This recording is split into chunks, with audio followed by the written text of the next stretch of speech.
Hello मैत्रिणींनो, जय गजानन. मी ज्योती आजच्या ब्लॉगमध्ये तुमचं खूप खूप स्वागत करत आहे.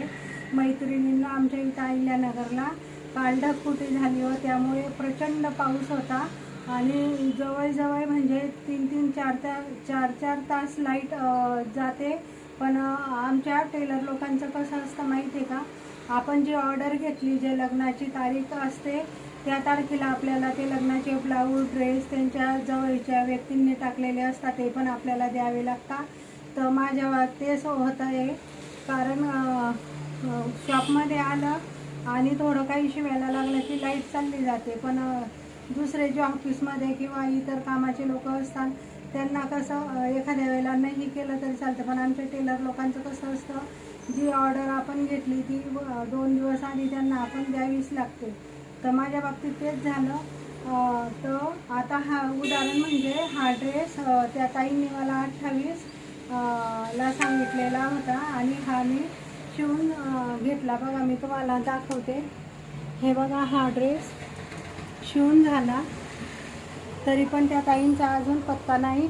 आणि हे ब्लाऊज पण इतकं अर्जंट टाकलेलं होतं त्या दीदीने की ती म्हटली की आम्हाला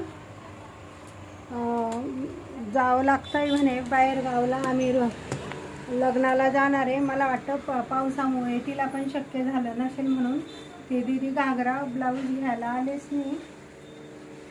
तर कसं असतं मैत्रिणींनो, मला एकच खंत वाटते की ज्या तारखेला आम्ही टेलर लोक काम रेडी करतो त्या तारखेला ह्या ताई व दीदी का घ्यायला येत नाही, तेच मला खूप आश्चर्य वाटतं. त्या ड्रेसवरची मी एक सलवार शिवलेली आहे. हे बघा, त्या सलवारला मी खिसा शिवलेला आहे. सिंपल सलवार आहे, पटियाला नाही, साधी सलवार आहे. तर बघा, मी तिला अशा प्रकारे त्या ताईंनी सांगितलं होतं खिसा शिवायचा. तर बघा, मी इथं छानपैकी असा खिसा पण शिवला आहे उजव्या हाताला. आणि हा आपला ड्रेस रेडी होऊन इस्त्री वगैरे झालेली आहे. आणि मी त्या ताईंना आत्ता कॉल केला तर त्या ताई म्हटल्या की आज नाही लागत, आम्हाला अजून 2 दिवसाने लागतो. म्हणजे कस्टमर पण आपल्यासोबत किती खोटं बोलतं बघा ना. सांगतं की आम्हाला ह्या तारखेला पाहिजे. आणि आज आमच्या इथं पाऊस पण थोडा कमी झाला अहिल्यानगरला आणि दुपारी पण थोडं ऊन होतं. तर मी त्यांना आत्ताच कॉल केला ना, आता झाले 7:30 वाजले. हे बघा, 7:30 वाजले. तुम्हाला उलटं ते दिसत असेल घड्याळ. तर आता 8:30 वाजून गेले. तर मला पण आता पुढच्या कामाचं नियोजन करायचं आहे, कारण मी सकाळी शॉपमध्ये आले तर लाईट नव्हती. लाईट नसल्यामुळे मी थोडंसं दुकान आपलं आवरून घेतलं आहे, अस्तर वगैरे व्यवस्थित लावून घेतले. आणि खालती पण अजून प्रचंड आपला पसारा पडलेला आहे. पण वेळेचं नियोजन करण्यासाठी मी परत घरी गेले, जेवण करून आले शॉपमध्ये व हा ड्रेस शिवला व परत आपल्याला एक अल्टरला ड्रेस आला अर्जंट, तो करून दिला.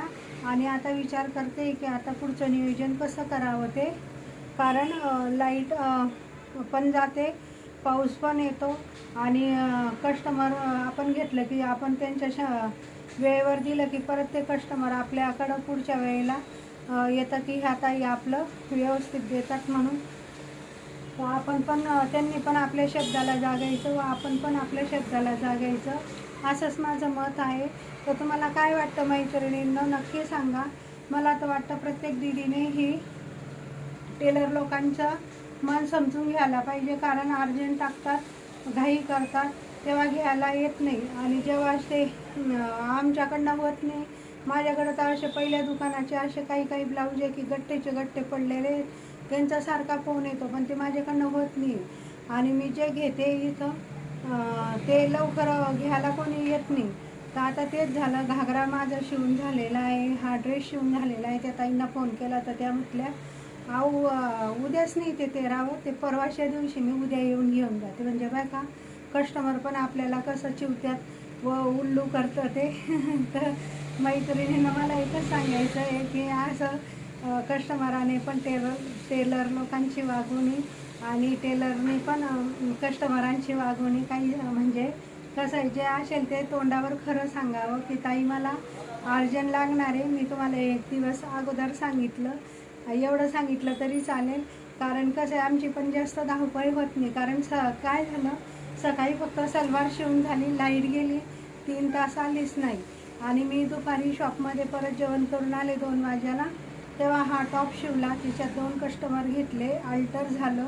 आणि मग माझ्या एकदम लक्षात आलं, म्हटलं यांनी सांगितलेलं होतं की उद्या माझ्या 29 तारखेला मुलीच्या इथं कार्यक्रम आहे. तर म्हटलं या ताईंना आठवण पडली असेल, तर म्हणून मी फोन केला. तर ते म्हटलं नाव आम्ही तुम्हाला इतकं अर्जंट नव्हतं सांगितलं, थोडं थांबायचं होतं, परवा आहे कार्यक्रम. म्हणजे बघा, आपणच तोंडावर पडतो ना. असं न वाटता सहकार्य करावं एवढीच माझी विनंती आहे. धन्यवाद. जय गजानन.